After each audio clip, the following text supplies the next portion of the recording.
नमस्कार, स्वराज एक्सप्रेस में आप सभी का स्वागत है। मैं हूं आपके साथ कविता पांडे। बुलेटिन की शुरुआत करेंगे जहां मध्य प्रदेश में बीजेपी की दूसरी सूची जारी होने के बाद से लगातार राजनीतिक उठापटक का दौर जो है वो जारी है। इसी बीच एक खबर निकलकर सामने आ रही है जिसने राजनीतिक हलचल को बढ़ा दी है। सूत्रों के मुताबिक एमपी की खेल और युवा कल्याण मंत्री यशोधरा राजे सिंधिया ने विधानसभा चुनाव लड़ने से इनकार कर दिया है। उन्होंने इस बारे में पार्टी को भी जानकारी दे दी है। बताया जा रहा है कि यशोधरा राजे सिंधिया ने स्वास्थ्य कारणों का हवाला देकर पार्टी को चुनाव न लड़ने की बात कही है। हालांकि उनसे अपने फैसले पर पुनर्विचार करने का आग्रह भी किया गया है। फिलहाल उन्होंने इस संबंध में पार्टी से साफ तौर पर यह कह दिया है कि वह चुनाव नहीं लड़ेंगी। अब ऐसा माना जा रहा है कि शिवपुरी से पार्टी ज्योतिरादित्य सिंधिया को टिकट देकर चुनाव लड़ा सकता है। अब इस पूरे मामले पर केंद्रीय मंत्री नरेंद्र तोमर ने बयान देते हुए कहा कि मुझे अभी जानकारी नहीं है, मैंने अभी उनके द्वारा लिखी चिट्ठी नहीं देखी है, चिट्ठी देखने के बाद ही कुछ भी कह सकूंगा।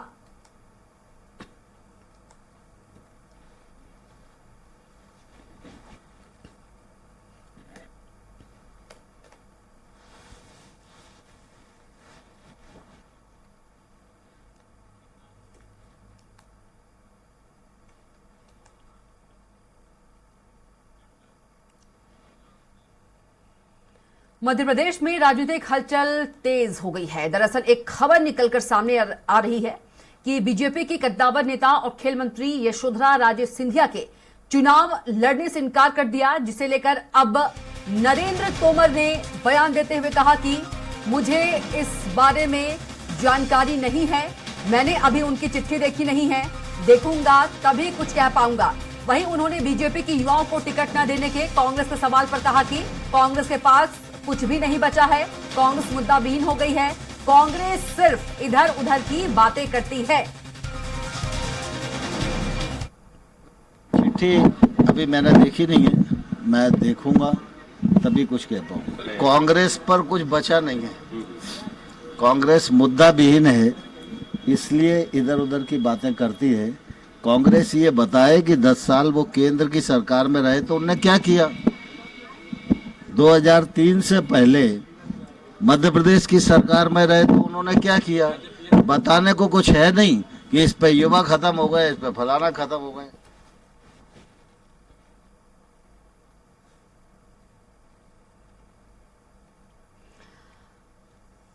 तो मध्य प्रदेश में राजनीतिक हलचल तेज हो गई है। पूरे मामले में नरेंद्र तोमर का बयान सामने आया है।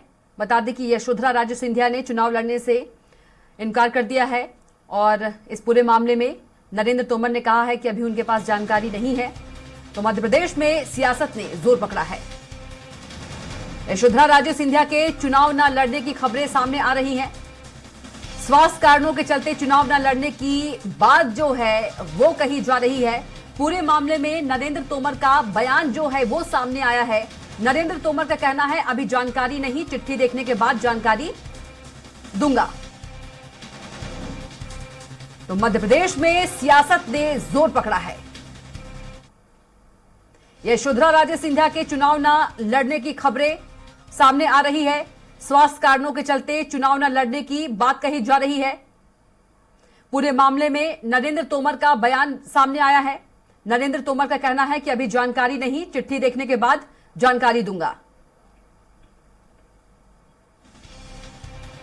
तो मध्य प्रदेश में सियासत ने जोर पकड़ा है।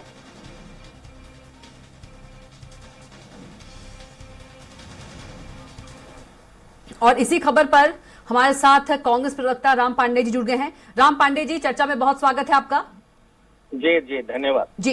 राम पांडे जी, किस तरह से देखते हैं जो खबरें सामने आ रही है कि यशोधरा राजे सिंधिया है, उन्होंने चुनाव लड़ने से इनकार कर दिया है और इसी पर नरेंद्र तोमर का भी बयान सामने आया है। उन्होंने कहा है कि अभी जानकारी जब मिलेगी तब जानकारी दूंगा। किस तरह से देखते हैं?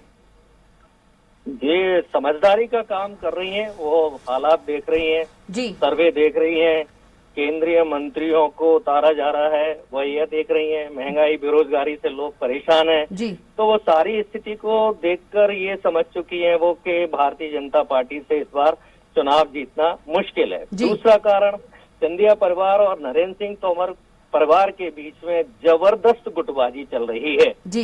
एक दूसरे को देखना नहीं चाहते हैं, एक दूसरे को हराने का काम कर रहे हैं। और यशोधरा जी भी सीनियर नेता थी, वो जी। भी मुख्यमंत्री की दौड़ में थी, अब जी। 7 मुख्यमंत्री की दौड़ में और आगे हैं। तो इस तरह की जो गुटबाजी चरम पर चल रही है, उसको देखते हुए, भारतीय जनता पार्टी के सर्वे को देखते हुए, केंद्रीय मंत्रियों की स्थिति को देखते हुए, महंगाई, बेरोजगारी, भ्रष्टाचार को देखते हुए जी। मुझे लगता है उन्होंने सही सोचा है कि चुनाव ना लड़ा जाए। और अभी जितने भी, चाहे हम शिवपुरी की बात करें या मुरैना की बात करें, जहां से यशोध जी लड़ती हैं या नरेंद्र सिंह तोमर जी लड़ते हैं, वहां जबरदस्त कांग्रेस के फेवर में माहौल है और जनता भारतीय जनता पार्टी के नेताओं को घर बैठाना चाहती है, भारतीय जनता पार्टी को सबक सिखाना चाहती है। तो उन्होंने समझदारी का परिचय दिया है। जी, बिल्कुल हमारे साथ विकास बोदरिया भी जुड़ गए हैं, बीजेपी के प्रवक्ता हैं। विकास जी, बहुत स्वागत है आपका चर्चा में। जी नमस्ते। जी नमस्ते। विकास जी, क्या कारण माना जाए जिस तरह से यशोधरा राजे सिंधिया जी ने चुनाव लड़ने से इनकार कर दिया है, किस तरह से इसे देखें? देखिए, चुनाव के विषय में यशोधरा राजे सिंधिया जी का जो ट्वीट आया है सामने, उसमें उन्होंने स्वयं लिखा है कि स्वास्थ्य खराब रहता है, कोविड 4 बार उन्हें हुआ है, उनका बॉडी रेजिस्टेंस वगैरह, मतलब स्वास्थ्य की दृष्टि से उन्होंने कहा है कि अब मैं दौड़ भाग में सक्षम नहीं रहूंगी, इसलिए चुनाव नहीं लड़ना चाहती। तो उन्होंने खुद ही कारण बताया है। पार्टी निर्णय लेती है, पार्टी अपने कार्यकर्ताओं को क्या दायित्व में रखना चाहती है, ये पार्टी निर्णय लेती है। इसके बाद भी पार्टी नेता चर्चा करेंगे क्या करना है। विकास जी, कोई पार्टी की ओर से तो दबाव नहीं है शिवपुरी से ज्योतिरादित्य सिंधिया को उतारने के लिए? मेरे पास में ऐसी कोई जानकारी नहीं है कि कोई दबाव है या कोई मोटिवेशनल फोर्स है कि चुनाव नहीं लड़ना है। मेरे पास ऐसी कोई जानकारी नहीं है। और जहां तक मैं राम पांडे जी को सुन रहा था, देखिए, अपनी पार्टी के बारे में जानकारी रखना ज्यादा बेहतर होता है बनिस्बत की दूसरी की पार्टियों के बारे में भ्रम पैदा करने का।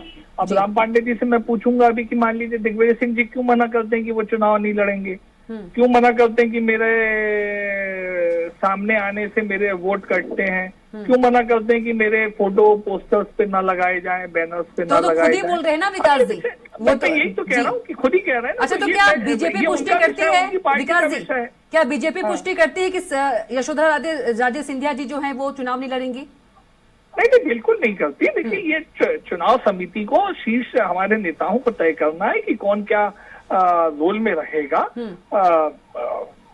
यशोधरा जी ने एक अपनी बात रखी है, लेकिन पार्टी फिर भी समझेगी कि चुनाव लड़ाना है तो उन्हें कह सकती है कि नहीं भाई लड़ना चाहिए। और अगर उनकी बात से संतुष्ट हो सकती है, कोई और दायित्व में उन्हें रखना होगा, वो तय कर सकती है। देखिए, पार्टी का वो चयन समिति है, पार्लियामेंट्री बोर्ड है, वो चुनाव टिकट तय करता है, वहां की बात है। और जहां तक देखिए, जो राम पांडे जी का, मैं नेगेटिविटी को पहले खत्म, जी जी, जहां तक राम पांडे साहब हार का डर है और ऐसा वैसा, देखिए, पार्टी की स्थिति आज बहुत अच्छी है। हम लगातार सरकार बना सकने में सक्षम हो रहे हैं।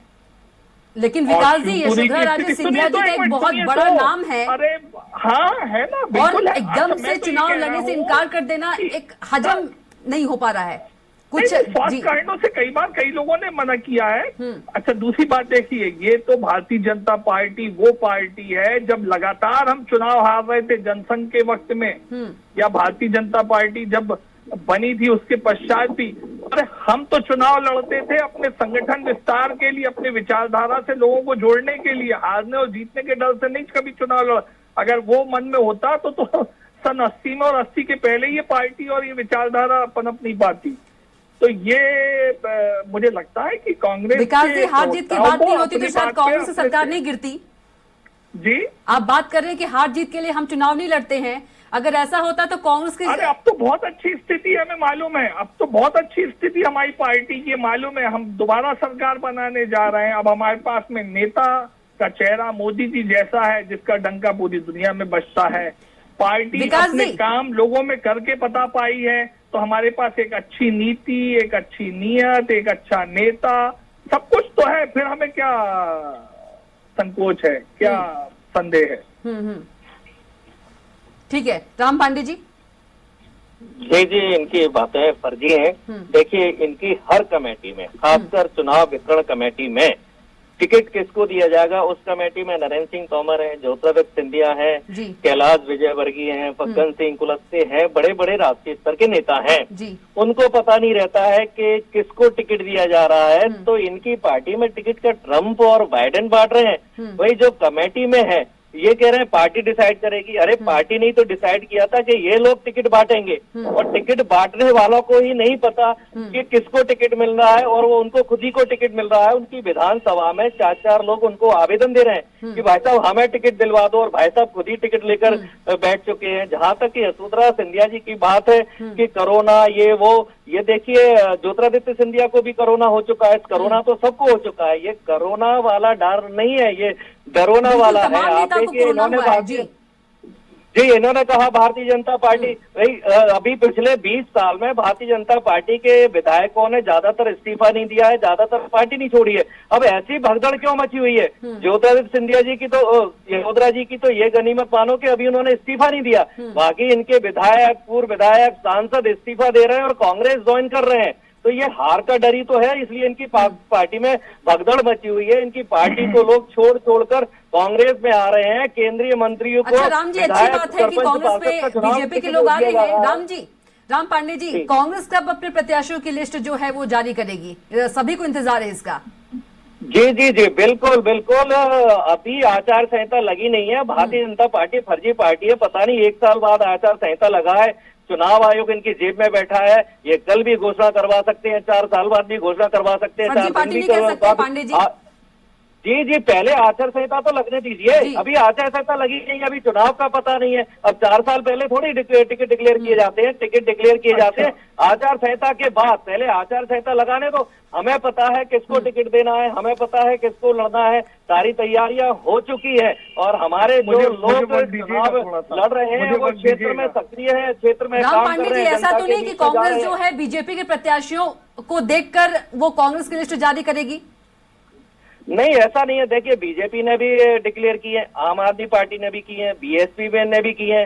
और तो क्या आम आदमी पार्टी और बीएसपी मध्य प्रदेश में स्ट्रांग हो गई? क्या आम आदमी party BSP Bharatiya Janata party को हराएगी? ये टिकट डिक्लेयर करना अपनी पार्टी की स्ट्रेटेजी रहती है।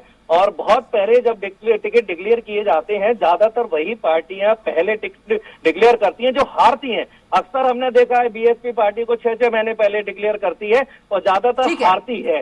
तो वही हाल भारतीय जनता पार्टी का। ठीक है विकास जी 2 सवाल है, बहुत छोटा सा जवाब दीजिएगा। एक तो वसुंधरा राजे सिंधिया की बात करें, उनको राजस्थान से साइड किया जा रहा है, और यदि यहाँ पर बात करें एमपी में तो यशोधरा राजे सिंधिया जी को। ऐसी मुझे तो कोई खबर नहीं है, आपको किसने खबर दे दी? किसी को कहीं साइड नहीं किया जा रहा है। देखिए संगठन में सामंजस्य के साथ में संगठन भी मजबूत बने और कार्यकर्ता भी और उसका व्यक्तित्व भी मजबूत बने। भारतीय जनता पार्टी का यही कार्य पद्धति है, यही फलसफा है। जहां तक बात रही टिकटों की, अब राम जी अभी कुछ भी कह ले, आचार संहिता के बाद करेंगे चुनाव, अब देख लेते हैं। अगर उसके 1-2 दिन पहले डिक्लेयर कर देंगे तो राम जी आपके सामने मुक्त प्रस्तुत होकर जनता से माफी मांगेंगे कि तो क्या ये माना जाए विकास जी, क्या माना जाए? सुनिए तो फरवरी मार्च में ही कमलनाथ जी जो इनके प्रदेश अध्यक्ष हैं वो कह रहे थे हम मई जून में टिकट डिक्लेयर कर देंगे, तब उन्हें बुद्धि राम पांडे जी ने दी नहीं होगी कि साहब ये 6 महीने पहले तो हारने वाली पार्टियां डिक्लेयर करती हैं, आप क्यों डिक्लेयर कर रहे हो? मुझे लगता है किसी को फर्जी कहना न्यायत निंदनीय काम है। आप अपनी पार्टी पे चर्चा कर नहीं पा रहे हैं, दूसरों पे विश्लेषण कर रहे हैं। जिसके कार्यालय में आपने कभी कदम नहीं रखा, जिसके एक कार्यकर्ता के साथ में कभी आपने चाय पे कोई चर्चा नहीं करी, वहाँ आपका विश्लेषण निपुण आप बता रहे हैं। बहुत विकास जी एक सवाल छोटा जवाब दीजिएगा प्लीज। बात बताइए तो दिग्विजय सिंह जी पे बताइए, यशोधरा राजे जी नेता है वो क्यों पोस्टर में फोटो शिवपुरी से ज्योतिरादित्य सिंधिया चुनाव लड़ सकते हैं? जी शिवपुरी से ज्योतिरादित्य सिंधिया जो है वो चुनाव लड़ सकते हैं जिस तरह से यशोधरा राजे सिंधिया? देखिए कौन कहां से चुनाव लड़ेगा और किसको संगठन में काम करना है, किसको चुनाव लड़वाना है, किसको चुनाव लड़ना है, इसके लिए हमारी एक कमेटी बनी हुई है, उसमें ये निर्णय होते हैं। अब मुझ जैसा छोटा कार्यकर्ता ये कैसे बता सकता? ठीक है, आप दोनों का बहुत ही शुक्रिया। विकास जी आपका भी बहुत शुक्रिया चर्चा में जुड़ने के लिए। राम पांडे जी आपका भी बहुत शुक्रिया चर्चा में जुड़ने के लिए।